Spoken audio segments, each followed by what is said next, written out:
All right, so according to my phone, which is my official timekeeper, it is now the top of the hour, so I want to get started. Thank you all so much for joining us again. My name is Casey Walls. I'm a writing instructor at the Writing Center, and I love hearing where everybody is from in the chat box. Thanks for sharing in this time of not being able to travel as much as I'd like. It's kind of fun to see where everybody's participating from. All right, so just to get started, Michael, if you could move us to the housekeeping slide. We just have a few little background pieces of information to share with you.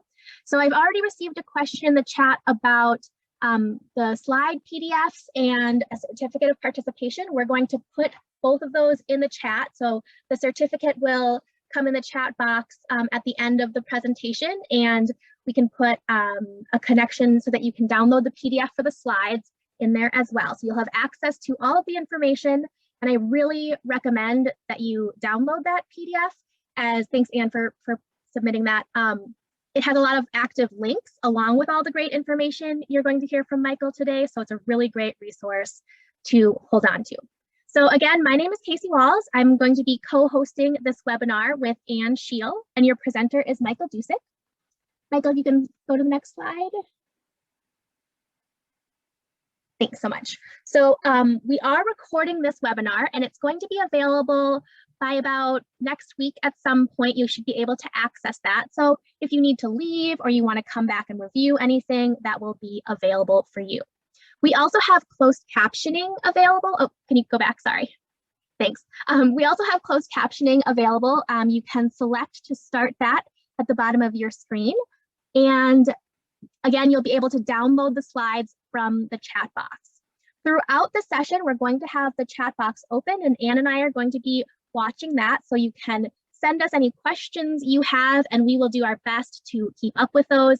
If you feel like it's been a while and you haven't heard a response to your question, please don't feel bad about resubmitting it. We are going to try our best, like I said, but there are many more of you than there are of us. So if we miss you, we're not intentionally ignoring you. Please do repeat your question. There are some interactions available in Zoom as well, so feel free to use those. Michael might ask you some yes or no questions. You can answer with the thumbs up or the thumbs down. You can interact with your colleagues that way, as well as with chat in general. And then if you have any technical trouble, we recommend going to the support.zoom.us page. They have a lot of great tips and can help you out there. So thank you again so much for joining us. And with that, I'm going to hand it over to our presenter, Michael Dusick. Awesome. Thank you for that great introduction, Casey. I appreciate it. Just one practical thing before we get going. For those of you using the annotate feature here in Zoom, if you could avoid doing that, that'd be awesome, because those marks are kind of left on the slides. It can be a little bit distracting. So if you can avoid doing that, that'd be great. But again, welcome. This webinar is entitled How to Avoid Bias in Your Writing, Part 1. And really we're focusing on affirming and inclusive language. We're looking at how to bring that into our writing and how to avoid bias by using that kind of language. Before we get going, a couple disclaimers here. First, the idea of bias language and of kind of using intentional language to refer to different identities is this can be kind of a intimidating topic for people to approach, right? Especially if you're not used to doing this. Full disclosure, I myself, in putting together and kind of rehearsing the content for this webinar, at times I felt a little intimidated by some of this stuff. But I think the really important thing to remember here is that we're all learning and we're all working to use affirming and inclusive language in our writing and maybe more broadly in our daily lives. And that sometimes you can do something wrong and you are corrected, and that's an opportunity for you to learn and to grow. So that's kind of how I want to approach this content. If some of the stuff that I'm talking about is newer to you or is a little bit intimidating, a little bit scary, that's totally okay. Again, I would encourage you to approach this as a learning opportunity in that way. But yeah, again, we're going to be looking at particularly APA 7's bias-free language guidelines, and these can be found in Chapter 5 of the APA manual. So that's really where this is being drawn from.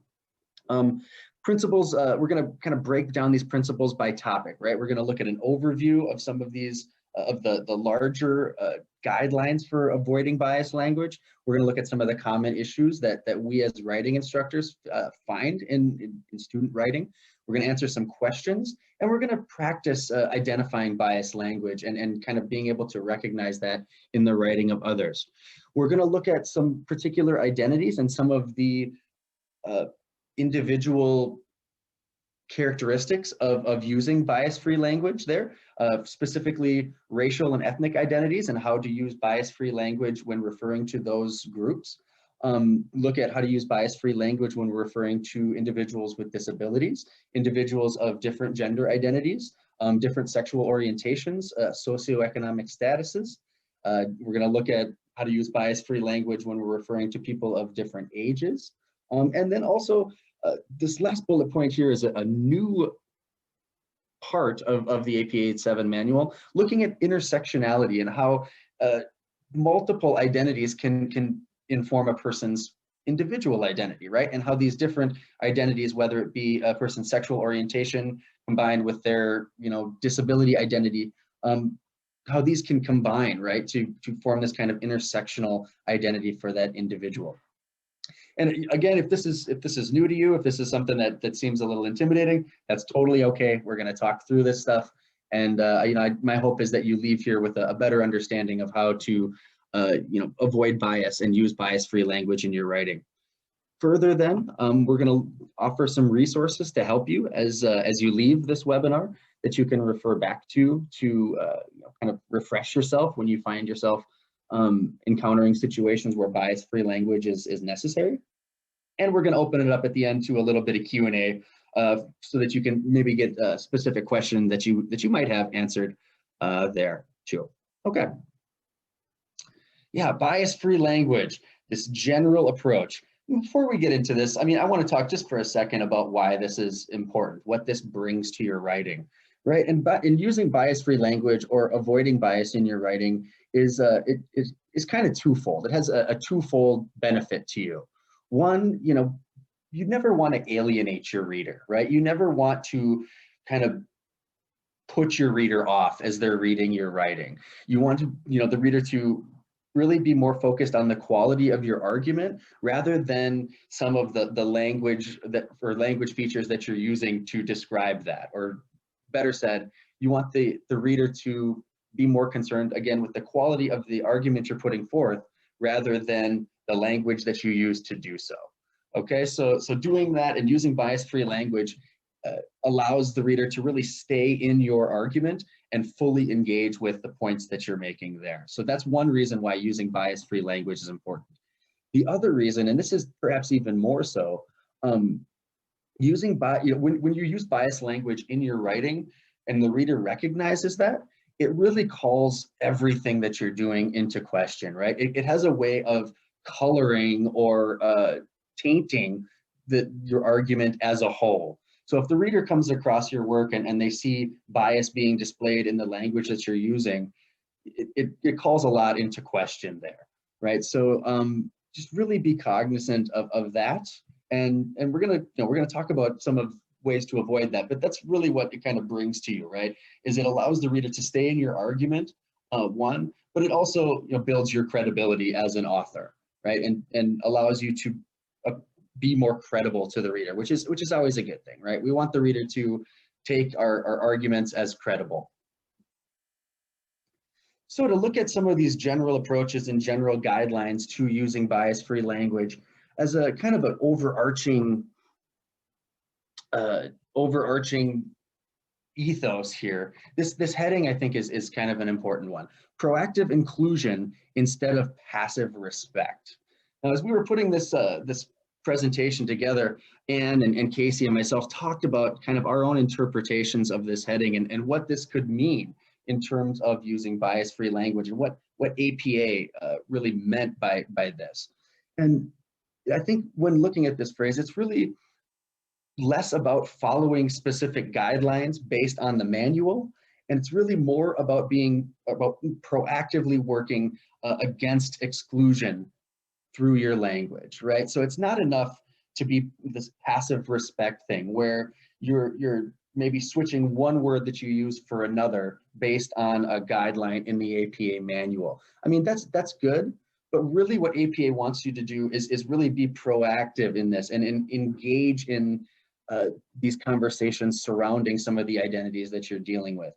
This heading also acknowledges that what we're doing, it takes effort, right? You have to be proactive in recognizing some of the nuances and some of the intersectionality of these situations when you are describing these different identities. So yeah, the reason why I talk about this is APA really does want you to engage in these conversations rather than just kind of passively picking out a few changes that you need to make in your writing. So that's kind of the overarching kind of ethos for this as we approach bias-free language in terms of general guidelines. Just going to mute for 1 sec here.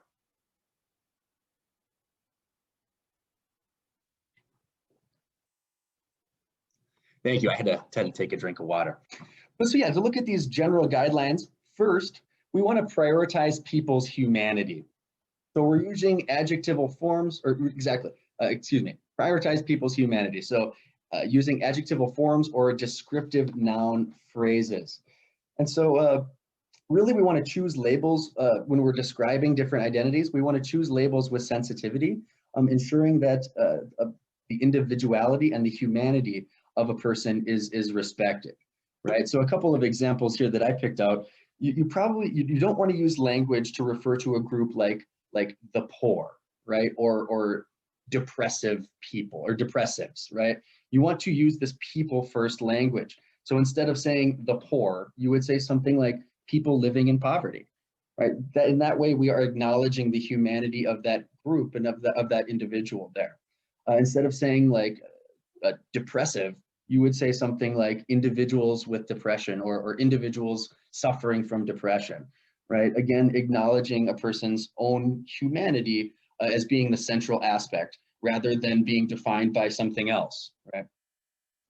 So that's the first one that's really, really central. And you're going to see that notion of this people first or humanity first language going throughout this webinar. The second general guideline is to focus on specificity and relevance, right? So you want to be as specific as you can in APA and in academic writing in general. And this also applies when you're referring to specific groups or ethnicities, specific identities, better said. So you want to, in these examples, use the nation or region of origin rather than this kind of generalized set type location. And the example that I came up with for this would be, instead of saying something like North American, you want to be more specific and say exactly where you're referring to. So for example, like Canadian, right, would being a more specific part of North America. Whenever you can be more specific, it's to your benefit to do so. And this also includes when you're using bias-free language. This is a good technique to use to refer specifically to different identities without bringing bias into your writing. The other part of this bullet point is the notion of relevance. And this is pretty important too. Although it is possible really to describe, many different identities that a person may have. You could talk about a person's age or a person's disability status, a gender identity, participation in research, their racial or ethnic identity, their sexual orientation or their socioeconomic status. I mean, I could go on and on and on with the number of identities of a person. But these should only be used in your writing if they're relevant, right? I don't need to talk about a person's age if I'm describing their research about chemical synthesis, right? That's not relevant information. So it's important also when looking at how to avoid using bias in your writing to think about, is my descriptor here relevant? Do I need to include this aspect of this person's identity, or can that be omitted? Is it relevant? So yeah, it's important to kind of keep that in mind too. 3, be sensitive to labels, right? And where kind of the rubber meets the road here is you need to call people what they prefer to be called, just simply put. Now, where this is a little more challenging at times is that these labels change over time, right? And this is really based on historical aspects, and we're gonna talk a little bit more about this as we move on. But these labels may change over time, so you need to be aware of that, and kind of be current upon that. As a researcher, it is incumbent upon you to be, again, proactive and informed about these changes when you're referring to a specific identity and using labels to refer to that identity. So in a way, this is kind of part of your due diligence as a researcher to make sure that you're using correct and up-to-date labels. And we're going to look at, as we move on in this presentation, if you're unsure about that, how maybe find an appropriate label to use to refer to a specific identity. Number 4 here, provide operational definitions for your labels. And this is again kind of about specificity and telling the reader exactly what you mean. So the example that I have here is if you're looking at if you're describing two groups in the research that you've done, right? And you label these two groups, say high verbal group and low verbal group, right? These are distinctions that you're drawing within your research to refer to these two groups. It's important to let the reader know what you mean by that, right? So for example, explain that the participants that scored below X score are going to be referred to as low verbal group, where those who scored above X score is going to be referred to as high verbal group, for example. Again, it's about being specific and letting the reader know exactly what you mean, right? So offering a definition of the label that you're using, it can be really, can kind of clear that up for the reader and make it less biased, especially when you're using words like low and high. So offering this definition breaks up this kind of binary between good and bad. You're explaining exactly what you mean to the reader by the labels that you're using. So it's important to use those as well. And lastly here, take care with ordering and descriptions of groups to avoid false hierarchies.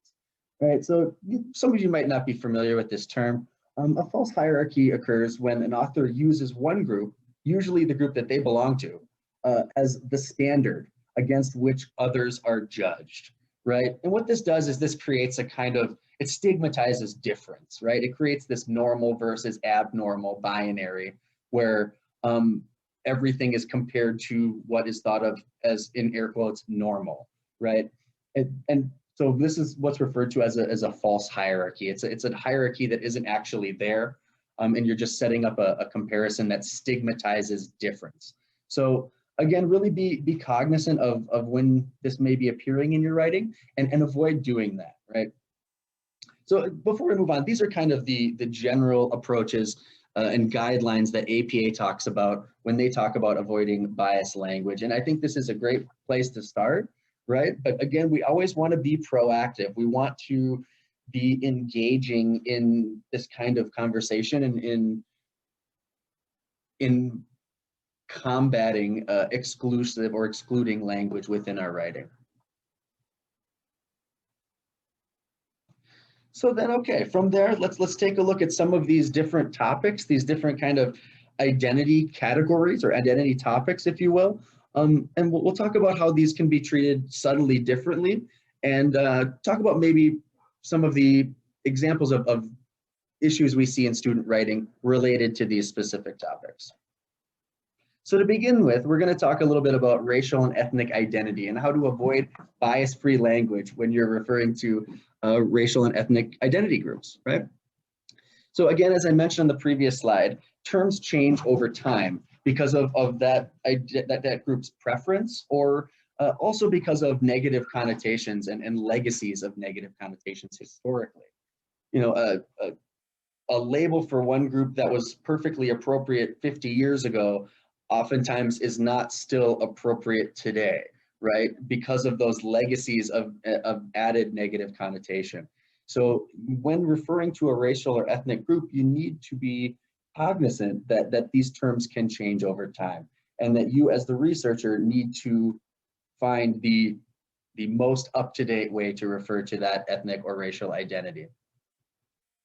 This next bullet point, we're drawing a distinction between race and ethnicity, right? Race is going to be those physical differences that have social significance, which is distinct from ethnicity, which is a shared culture, such as language or cultural practices. So yeah, these two things are subtly different, right? And it's important to keep in mind that that's the case and to think about how that might play out when referring to groups differently, right? Specificity of origin is something that is preferred when referring to racial and ethnic identities, with distinction around American's origin. Here's an example of that. For example, Korean American, saying Korean American refers to one group, and referring to Korean is referring to a completely different identity, right? Those are two distinct identities. So again, it's important to recognize the nuance there, that, using a word like Korean refers to that specific identity, whereas Korean American refers to a different identity.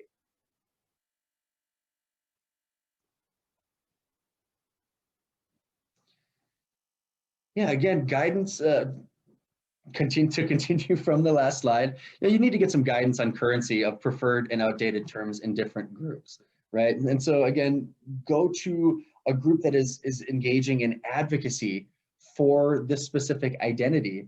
And that would be a good place to find this preferred language to use when referring to that identity, right? Seek out, be proactive, and seek out guidance for that preferred terminology, or preferred language. Parallel comparisons are preferred. Avoid norming or othering. Yeah, and this is a bit what we talked about when we talked about false hierarchies, right?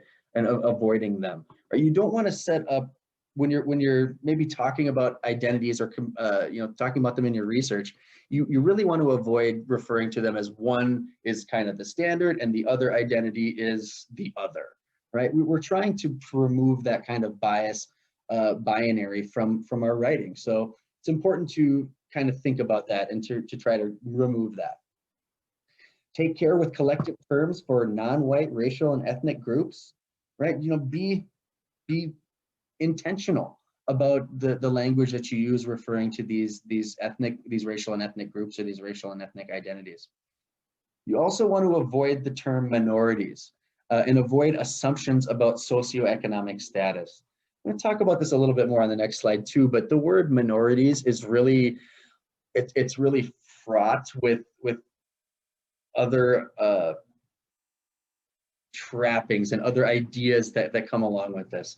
And it can be kind of a problematic word to use, because it can imply something of a person's socioeconomic status, which is completely separate from their racial and ethnic identity, right? So you want to be careful using the term minorities, because it has a connotation in both of those realms, in both the racial and ethnic identity realm and in the socioeconomic realm. And these two things may not be, they are not inherently connected. So be careful when you use that kind of language. Okay, a few issues that we often see in the Writing Center in student writing around referring to racial and ethnic identities are here. First, we encounter instances of non-parallel language, right? So the example on the slide here is using the phrase African American and then the word white to refer to two ethnic identities. But these aren't parallel, because African American, the parallel term for that would be European American, right? So be cognizant of the language that you're using, that it is parallel, that you're comparing two like things, right? In student writing, then also we see students referring to groups in noun form based on their characteristics. So here again, we encounter this idea of that we need to use people first language and really respect a person's individuality and humanity. So instead of saying something like Hispanics, you would say something like Hispanic participants, right? Again, prioritizing the humanity of this group, right? Unspecific racial categories. Yeah, we do encounter that sometimes, students needing to be more specific about who they're referring to. Inaccurate use of the term minority, also used as code for socioeconomic status. You know, we do see that in our writing sometimes. And as we're looking at avoiding bias and using bias-free language, the term minority is a really loaded one. And I would say, you know, be extremely intentional about using that in your writing. And as you might kind of guess, in the Writing Center, sometimes we do run into some outdated terminology. And you know, that's a teaching moment, right? It's an opportunity for growth and to you know, to learn. But we do encounter that sometimes.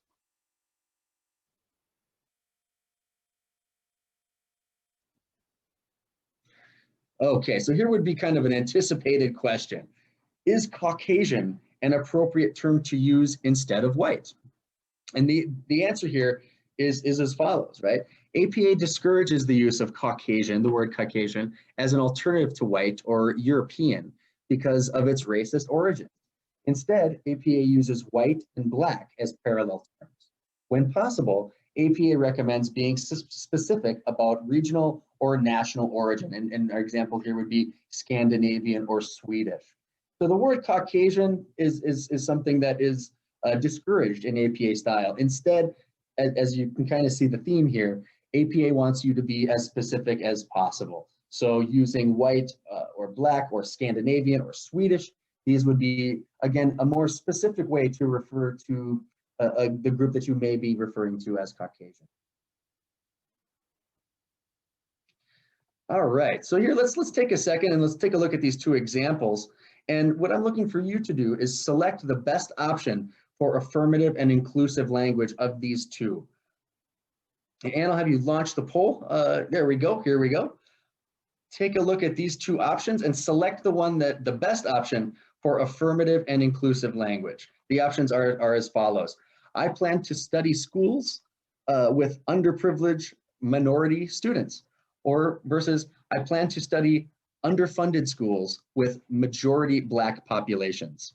I'm going to go on mute for a second. Go ahead and use the poll here and yeah, chime in and let me know what you think if you feel comfortable doing so.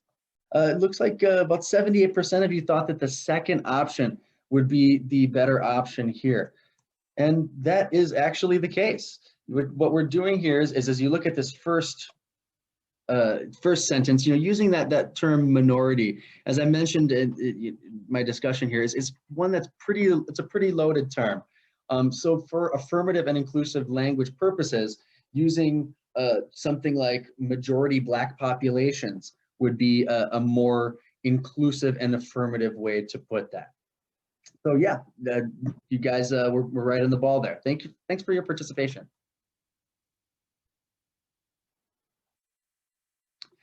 To move on then, let's talk about disability and using bias-free language when referring to people with a disability identity. Really, this explores complexities of person-first and identity-first language, really allowing for both, right? So if we're looking to do something with person-first, the person is emphasized rather than the disability. So something like a person who is blind, right? Again, a person, the idea here being that this individual isn't being defined by their disability. They are an individual with a disability, right? That's different, right? You could also use identity first language here. The disability is the focus, which allows the person to claim the disability and choose their own identity, right? So saying something like blind person would be appropriate in this case. Again, you can see though that there's this humanity, this prioritizing of a person's humanity here, which is one of those central tenets in APA style.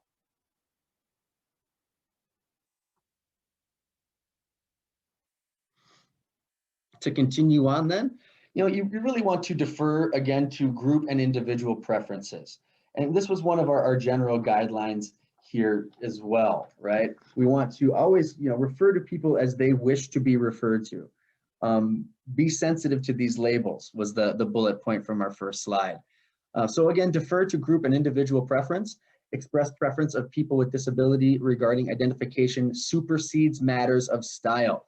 So yeah, even if stylistically using this preferred language to refer to this disability identity doesn't fit within APA guidelines or isn't stipulated in APA guidelines, or even if it goes against what the APA manual says, the group and individual preference supersedes that, right? So that takes precedence to anything that you read in the APA manual. Again, you know, being sensitive to labels that a person would choose, right? You want to avoid condescending euphemisms when referring to people with a disability identity. For example, special needs is one that you may hear from time to time, and you know, this is condescending, right? So you want to avoid that kind of language, as well as terms that could be used as slurs. Yeah. So yeah. 3. Some common issues we see in student writing with this is not investigating the group's language preferences. Yeah, as I've mentioned a couple times here, it's really incumbent upon you as a researcher to do that that legwork, right? To investigate what a specific disability identity would like to be referred to as, and use that language in your academic writing. That's part of being a diligent researcher. But we do see students who you know, sometimes don't go that extra step. So I'm here to tell you, do go that extra step. It's important that you do so that you can refer to the populations that you're maybe researching or referring to the way that they would prefer to be referred to, right? We also sometimes see students assumptions of language that privilege able-bodiedness, right? So again, this would be a case where you're kind of setting up this this false hierarchy of normal versus abnormal, right? And again, we want to avoid that in our APA and in our academic APA writing and in our academic writing more broadly, right?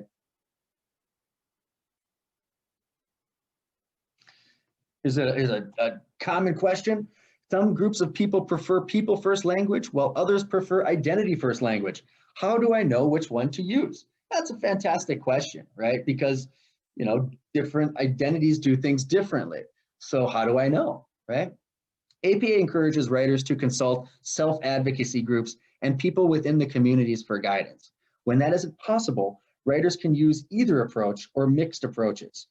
So really what APA is saying here is, you know, if you're unsure whether to use people first language or identity first language, go to someone who identifies as part of this particular group or is of that identity and ask them, right? Or look at an advocacy group and see what language they use and take that language and put it into your writing and use it yourself, right? So just don't make assumptions here. The best thing to do, according to APA, is to go to the source and to ask people how they would like to be referred to. Okay, and our second practice here, again, I'm looking for the best option of affirmative and inclusive language. What's the best option? Option 1, one of my clients was brain damaged. Option 2, one of my clients had a traumatic brain injury. Option 3, one of my clients had special needs. So yep, take a second. We'll go about a minute here and go ahead and use the poll to identify which option you think is the best option for using affirmative and inclusive language.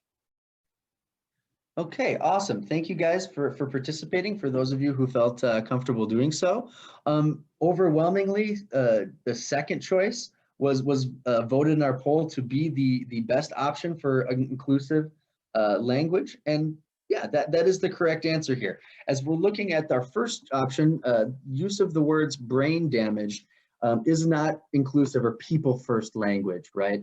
You're not acknowledging the humanity of these, and you're not prioritizing the humanity of people in that first option. Option 3, you know, I cautioned against using the words special needs to refer to individuals with disabilities, because that it can be thought of as somewhat condescending.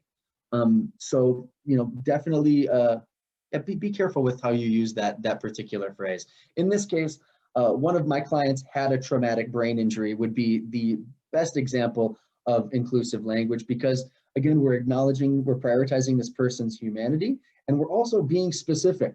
We're not, you know, using kind of an outdated term like maybe brain damaged would be. you're instead using a specific and medical term, which is in line with the guidelines that we looked at the beginning of this presentation. So yeah, great job there. Thank you for participating. We're gonna move on then to talk a bit about gender, okay? So gender identity distinguishes the social identity or construct of gender from biological sex, right? Encouraging clarity around both. So gender and sex are two different things, right? Gender being your own identity as a in terms of gender, whereas your sex are these biological markers that you're born with, right? Your sex at birth is your biological sex, right? The important thing here to remember is that these are two different things, and that you really want to avoid conflating one with the other. Introduces concepts of non-binary gender, cisgender, and transgender, discouraging dated, disparaging, and binary labels, right? So this is something that is kind of expanding in today's culture more broadly, but it's continuing to expand, right? So be cognizant of different gender identities, and as always, do your due diligence to find out how that particular gender identity wishes to, people of that particular gender identity prefer to be referred to, right? And avoid using, outdated, disparaging labels. You want to avoid generalizing with male forms, for example, mankind. Yeah, so you can see the kind of nuanced and subtle reference there of the male form, mankind. Instead, you could say something like humankind, right? To include all individuals. Sure. To continue on this then, refer to people by their names and the pronouns that they refer to them, that they use to refer to themselves, right? So again, this gets back to that concept of refer to people as they wish to be referred to. This general principle of this general principle of being sensitive to a person's labels and doing your research so that you know what label is appropriate to use. Identified, self-identified pronouns, or just pronouns. Saying identified or self-identified pronouns or just pronouns is preferable than saying preferred pronouns when it comes to discussing someone's gender identity. When discussing someone's gender identity, saying preferred pronouns has the implication, or it implies that this is a person's choice, right? That they choose to be one gender identity or another, when that's not the case. That's not how these identities prefer to be thought of. So, using that preferred pronouns is a little bit problematic and should be avoided. This also comes to play here with the use of they when indicated a person's pronoun or gender was unknown. So if you're not sure of a person's particular gender identity, it is appropriate to use they to refer to that person. And again, this is about doing your research, finding out if a certain scholar, what their gender identity is before using a gender pronoun is an important thing to do. And it's a responsible thing to do as well.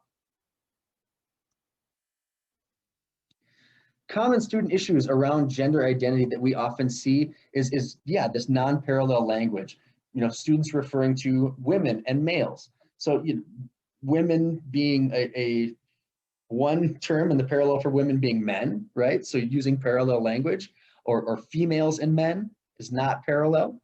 Females and males would be parallel language, right? So just, using parallel language and kind of combining like terms is an important aspect, as we've seen in kind of all of these topics here. We also see students defaulting to he pronouns when referring to hypothetical people. So if you're setting up a hypothetical in your writing, we sometimes see students referring to people as he, right? Which, is a gendered thing, right? So we want to avoid doing that as well. Defaulting to stereotypical genders. So for example, using the pronoun she when discussing nursing, as this might be thought of as it's a stereotypical application of that gender pronoun. So yeah, you want to avoid doing that as well. Terms with inherent gender bias, so things like fireman instead of firefighter, yeah. And we also see students using binary labels like the opposite sex. Well, when we're dealing in a more complex and nuanced world of gender identity, there isn't one or the other, right? It's not a binary. So using terminology like the opposite sex is not appropriate. Okay, another kind of hypothetical question here. Do I have to use the singular they? So this is from the APA style blog. If you are writing about a person who uses they as their pronoun, then yes, you have to use it. Respectful and inclusive language is important, and it's part of APA style. Yeah, absolutely. If you are writing about a generic person, you should use the singular they if your sentence includes a pronoun. So if you're not using that person's name and you're instead using a pronoun to refer to them, it is appropriate and you should use they to refer to that person. Okay, let's do another practice here. We'll launch that poll again. What we're looking for is the best option for affirmative and inclusive language. Option 1, the group of 5 females and 5 males. Option 2, the group of 5 women and 5 men. Option 3, the group had 5 females and 5 men. Go ahead and let me know which of those is going to be the most inclusive. All right, thank you guys for participating. For those of you who chose to, that's awesome. Oh, and I see Casey in the chat box brought in the Z, Zir, and Zim pronouns. That's awesome. For those of you who aren't familiar with that, do a little research on your own. That's kind of a cool vein to jump down. But okay, thank you for participating in this practice. Let's look a little bit at sexual orientation and identities surrounding that. APA defines sexual orientation as a person's sexual and emotional attraction to another person and the behavior and or social affiliation that may result from this attraction, right? So that's just a definition of sexual orientation. Really, it has to do with who a person is attracted to and their social affiliation, again, based on behavior and social affiliation based on that attraction. This term is preferable to sexual preference or sexual identity, as the orientation itself is not a choice. Again, we're getting into some of this nuanced language that refers to a group or refers to a situation in the way that they would like to be referred to, right? So always be cognizant of that. Avoid the term homosexual or homosexuality, which isn't inclusive and which has been associated with negative assumptions and stereotypes historically. Right. So again, this might be something that has changed in the recent history and the recent past, but definitely something to be aware of in your academic writing. To continue here, guidance on specific and umbrella terms based on current norms. Yes, again, do your due diligence as a researcher. Find an advocacy group or someone of the sexual orientation that you're referring to, and make sure that you get some guidance as to how to refer to that individual or to that identity or that orientation, better said, excuse me. I'm gonna go on mute just for a second.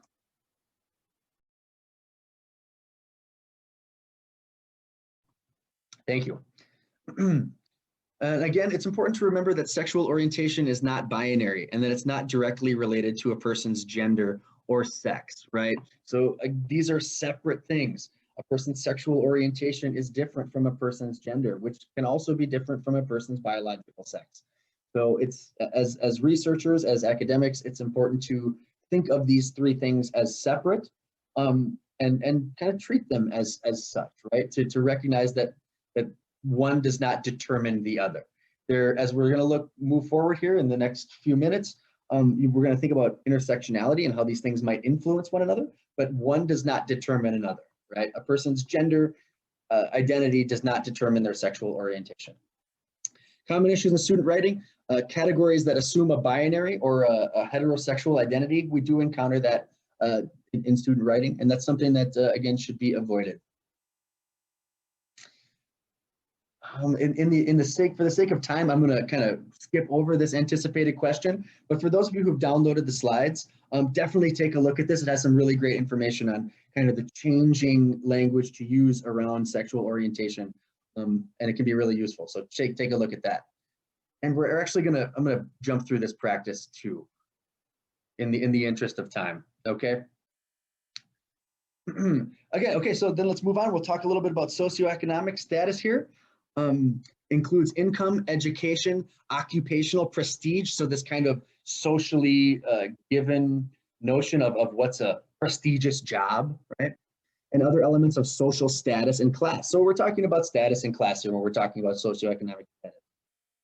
And always be specific here, right? This is another one of our general principles. Be specific when referring to high and low income individuals, which is contextual, right? Avoid negative, coded, or generalizing terms.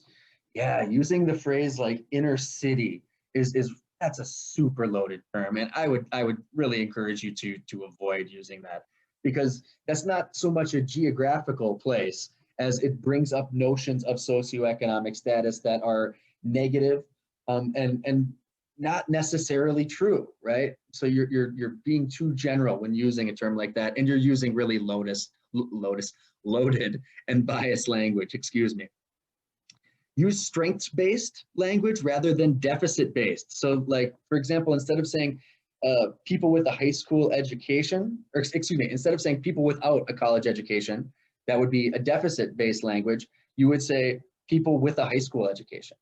So although that's subtle and nuanced, you're using strengths-based language instead of deficit language. So you're in a way being more inclusive there and less in avoiding bias more effectively. As I've mentioned on previous slide, you really need to avoid conflating socioeconomic status with race and ethnicity. A person's race and racial and ethnic identity is completely separate from a person's socioeconomic status, and they need to be treated that way. Yeah. Common issue we see here is using terms that convey judgmental attitudes or pejorative connotations regarding socioeconomic status. So using a word like poor or poorly educated, single parenthood, right? Just using these judgmental attitudes and bringing this into your writing is going to show the reader your bias, and it's going to make them less likely to believe what you say. It's going to affect your credibility negatively as an academic writer. Right, yeah, we'll do this one, sure. Hypothetical question here. What if I use a source that uses outdated or offensive language? That's a great question. So if you're using a source and they're using language that is no longer appropriate or no longer thought of as inclusive, you want to avoid quoting the source and paraphrase instead. Yeah, that's a pretty elegant solution, right?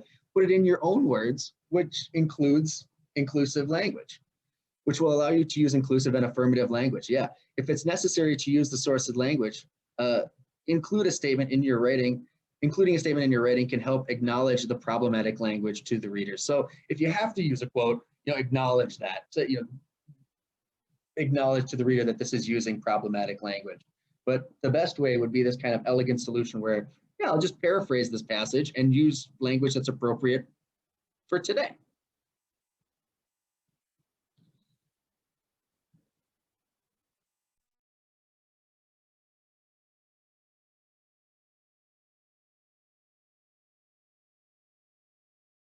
All right, and here's our fifth practice. We're going to do this one. We've got a few minutes. I've caught up a little bit here.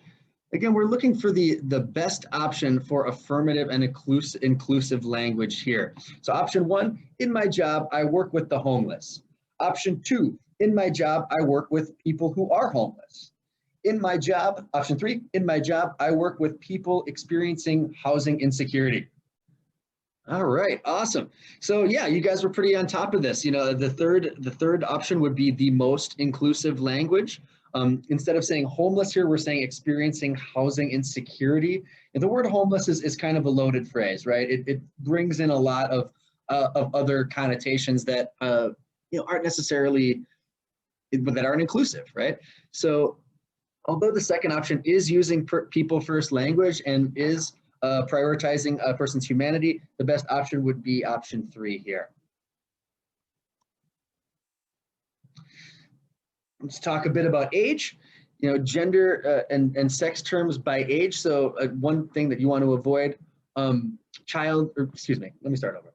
So when referring to age, it's appropriate to refer to, different stages of life, child, adolescent versus adult, right?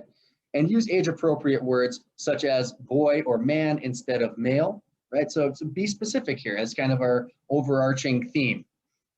Include cisgender, transgender, or non-binary descriptors as needed, right? So if you're referring to a specific individual that is part of another identity, if that's needed there, include that. But again, that gets back to this idea of relevance, right? And if is it relevant to include that information there? That's up to you as a reader, but keep that in mind as you're working with these things.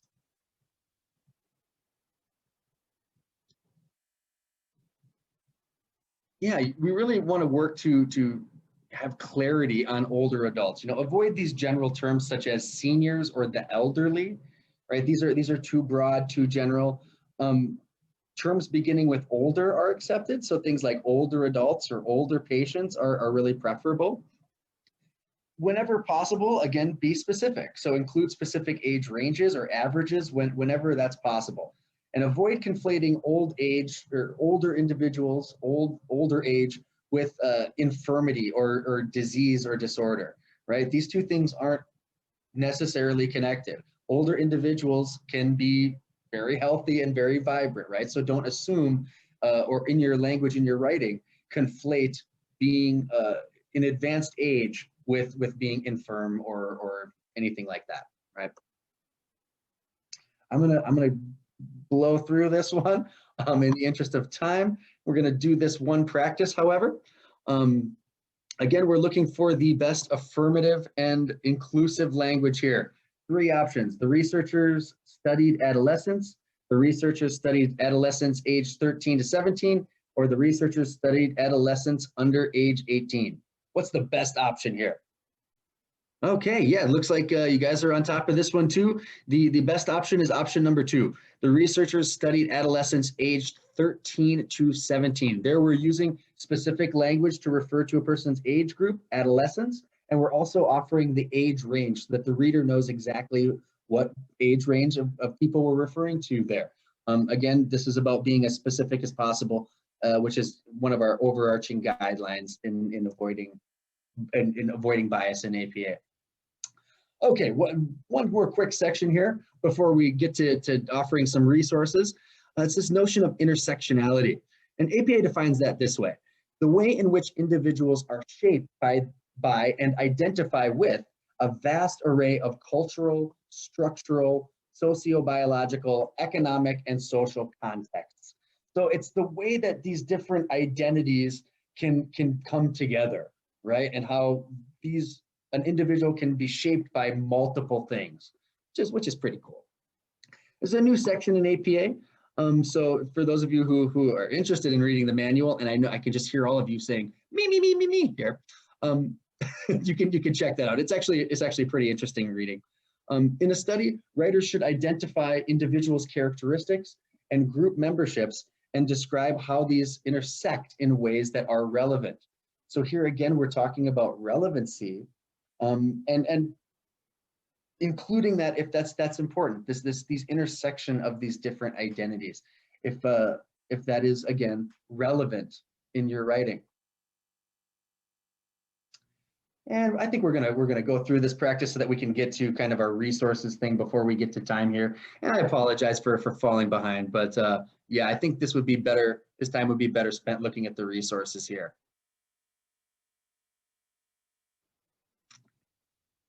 Okay, so some action steps that you can take for reducing and eliminating bias in your writing. 1, understand and reflect on your own bias, implicit and explicit.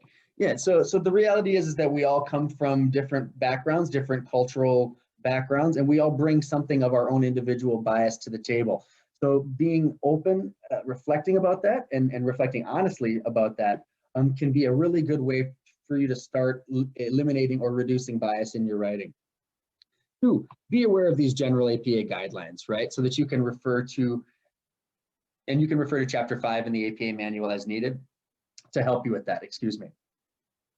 Practice proactive language, proactive and inclusive language generally, right? So to try this stuff on, maybe in your daily life or in writing assignments, get some practice using this kind of language. Prioritize people over style. Yeah, so again, this people first notion. Do the work. When writing about a group or people, research and use their preferences when possible. Do the legwork here. As a diligent researcher, you should know how a group prefers to be referred to. And if needed, explain language choice and terminology in your writing. Yeah, if you're making a specific linguistic choice that, explain to the reader, it is appropriate to explain to the reader why you did that and give them your kind of rationale as to why you used one term over another, why you use one bit of language over another. Okay, to these resources then, first, a good place to start would be the Avoiding Bias webpage here that's offered through the Writing Center. And this is a good kind of jumping off point there. We have a blog post here about inclusivity in academic writing and APA using the singular they. I think this is something that students maybe not be super familiar with using the singular they, so this is a good blog post for you. Inclusive language policy announcement, you can check out that right there. That blog post is linked in the middle. Another blog post about bias-free language, and a fourth blog post about welcome singular they, a welcome of the singular they into APA style with that 7th edition. So these are some great resources, again, great places to jump off if you want to learn more about using bias-free language. And these are good places to refer back to if as you're writing to, make sure that you're doing that and using kind of these best practices when it comes to using bias-free language. So from there, since we are right at time, I'm going to go ahead and end this webinar today. Thank you guys for joining me and for participating, with open hearts in this webinar. I know that this content can be a little bit intimidating, but putting in your legwork here as diligent researchers and using bias-free language is really going to help your credibility as an author and just your overall professionalism as a scholar. So definitely reach out to writing support at waldenu.edu if you have questions beyond today's webinar. But again, thank you for joining. Thank you to Casey and to Anne for facilitating. And with that, I'm going to sign off. So have a good day, everyone.